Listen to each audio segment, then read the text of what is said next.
Video చూడకముందు ఒక్క second ఆగండి. మీ మనసు బాగా అలసిపోయిందా? ఎవరితో చెప్పుకోలేని భారం ఉందా? అయితే ఈ ప్రయాణం మీకోసం. నేను వెళ్ళింది అరకుకి కాదు, నేను తిరిగి తెచ్చుకుంది శాంతిని. వాయిస్ ఆఫ్ ఎంసీ వరల్డ్కి స్వాగతం. కొన్ని ప్రదేశాలు చూడ్డానికి కాదు, మనసు మళ్ళీ శ్వాస తీసుకోవడానికి. అరకు ఇదొక హిల్ స్టేషన్ కాదు, ఇదొక పాజ్ బటన్. నగర శబ్దాల నుంచి, మన ఆలోచనల హడావిడి నుంచి కొంచెం దూరంగా తీసుకెళ్లే ఒక నిశ్శబ్దమైన దారి. కొన్ని ప్రయాణాలు ఫోటోల కోసం కాదు, అవి మన మనసును బరువు దించడానికి. అరకులో నేను మొదట గమనించినది దృశ్యం కాదు, నిశ్శబ్దం, సైలెన్స్.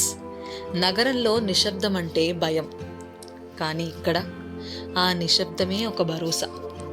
ఉదయం వేళ మబ్బులు మన చుట్టూ తిరుగుతుంటే అవి మనల్ని కప్పేస్తాయో లేక మన బాధల్ని దాచేస్తాయో తెలియదు. కానీ ఆ మబ్బుల్లో మన గత ఆలోచనలు కనిపించవు. ఇక్కడి చెట్లు మనతో మాట్లాడతాయి, నిలకడుంటే జీవితం నిలబడుతుంది అని చెప్తాయి. అరకులో గాలి కూడా నెమ్మదిగానే ఊపిరి తీసుకుంటుంది, అందుకే మన ఊపిరి కూడా ఇక్కడ సరిగ్గా పడుతుంది.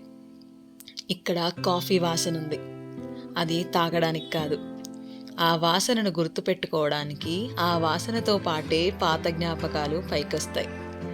అరకులో గాలి కూడా నెమ్మదిగానే ఊపిరి తీసుకుంటుంది. ఇక్కడ వంకర రోడ్లు మన జీవితం లాంటివే, కానీ ఇక్కడ భయం ఉండదు. ఎందుకంటే ప్రతి మలుపు ముందు ఒక అందమైన దృశ్యం ఉంటుందనే నమ్మకం ఉంటుంది. ఇక్కడి జలపాతాలు ఎంత బలంగా పడుతున్నా అంతే ప్రశాంతంగా కనిపిస్తాయి.